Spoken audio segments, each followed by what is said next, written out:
Искам да ви кажа нещо, върху което да помислите. И както преминахме през 23-та и вече сме в новата година, нещо интересно се случи в Ню-Йорк вчера.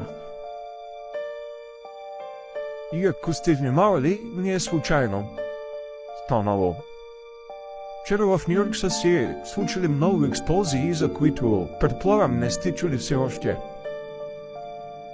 Сега шантовата работа в тези експлозии, че казват, че са случайни. А именно експлозии на газопроводна мрежа.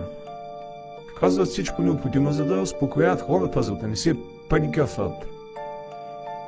И хора, искам да ме алармирате в секцията за коментари, за да знам какво е вашето мнение за това. Какво всъщност е станало вчера в Ню-Йорк? Гледайки всичко